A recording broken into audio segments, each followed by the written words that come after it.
അടുത്തതായി ഇബ്നു ഹസ്ം റഹിമഹുല്ലാഹ് പറയുന്നു, നമ്മുടെ മനപ്രയാസം ഇല്ലാതാക്കാൻ, മനസ്സിന് സമാധാനം കിട്ടാൻ, ദുനിയാവിലെ ജീവിതം സന്തോഷമുള്ളതാക്കാനുള്ള ഒരു മാർഗം നമുക്കറിയാം. പ്രയാസങ്ങളും പ്രതിസന്ധികളും ഇല്ലാതെ ജീവിക്കാൻ നമുക്ക് സാധിക്കുകയില്ല. ഇബ്നു തൈമിയ്യ റഹിമഹുല്ലാഹ് പറഞ്ഞ ഒരു മനോഹരമായ വാക്കുണ്ട്. ജീവിതത്തിലുള്ള പ്രയാസങ്ങൾ എന്ന് പറയുന്നത് കാറ്റും അതുപോലെ തന്നെ ചൂടും തണുപ്പും ഒക്കെ ഉള്ളത് പോലെയാണ്. കാലാവസ്ഥ മാറി വരുന്നത് പോലെ മാറി വന്നുകൊണ്ടിരിക്കും. സന്തോഷവും സങ്കടവും വിഷമവും ഒക്കെ മാറിക്കൊണ്ടിരിക്കും.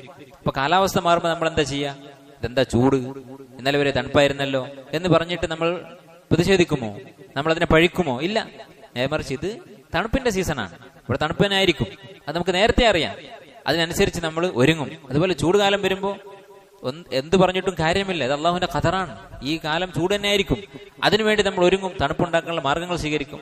അതുപോലെ ആയിരിക്കണം ഒരു വിശ്വാസി എന്നാണ് ഇബ്നു തൈമിയ്യ റഹിമഹുല്ലാഹ് പറഞ്ഞിട്ടുള്ളത്. അതുപോലെയുള്ള ഒരു വാക്കാണ് അദ്ദേഹം പറയുന്നത്, വത്തുൻ നഫ്സക അലാ മാ തക്റഹ്. വെറുപ്പുണ്ടാക്കുന്ന, വിഷമമുണ്ടാക്കുന്ന കാര്യങ്ങൾക്ക് വേണ്ടി നീ സ്വയം ഒരുക്കുക, നിന്നെ തന്നെ സജ്ജമാക്കുക.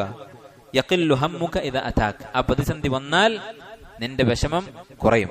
കച്ചവടം തുടങ്ങി വലിയൊരു നഷ്ടം വരും എന്ന് തന്നെ തീരുമാനിച്ചു, അല്ലെങ്കിൽ കല്യാണം കഴിക്കുമ്പോൾ ഇവളെ കൊണ്ട് അല്ലെങ്കിൽ ഇവനെ കൊണ്ട് ചില വിഷമങ്ങളൊക്കെ ഉണ്ടാകും, സാധാരണ നാട്ടിൽ നടക്കുന്ന തരത്തിലുള്ള വിഷമങ്ങളൊക്കെ ഞാൻ പ്രതീക്ഷിക്കുന്നുണ്ട് എന്ന് ആദ്യം തന്നെ തീരുമാനിച്ചു. അപ്പോഴെന്തെങ്കിലും ഉണ്ടായാൽ അവന്റെ വിഷമം കുറവായിരിക്കും. അതല്ല, ഒരുപാട് സ്വപ്നം കണ്ട് വിവാഹം ചെയ്താൽ എന്തായിരിക്കും അവസ്ഥ? അത് നമ്മൾ നാട്ടിൽ കാണുന്നുണ്ട്. പ്രേമിച്ച് കല്യാണം കഴിച്ചിട്ട് പരസ്പരം കൊന്നുകളയുന്ന ആളുകളുണ്ട്. എന്തുകൊണ്ടാണ്? അവർ വിഷമങ്ങളെ മനസ്സിൽ സങ്കല്പിച്ചിട്ടില്ല. അവർ സങ്കല്പിച്ചിട്ടുള്ളത് സുഖങ്ങൾ മാത്രമാണ്.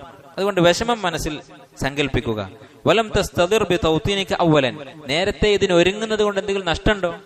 ഒരു നഷ്ടമില്ല. അത് മാനസികമായ ഒരു പ്രക്രിയ മാത്രമാണ്. ഇന്ന വിഷമങ്ങൾ ഉണ്ടാകും എന്നൊരു ചിന്ത. അതുകൊണ്ട് നമുക്ക് യാതൊരു നഷ്ടവുമില്ല.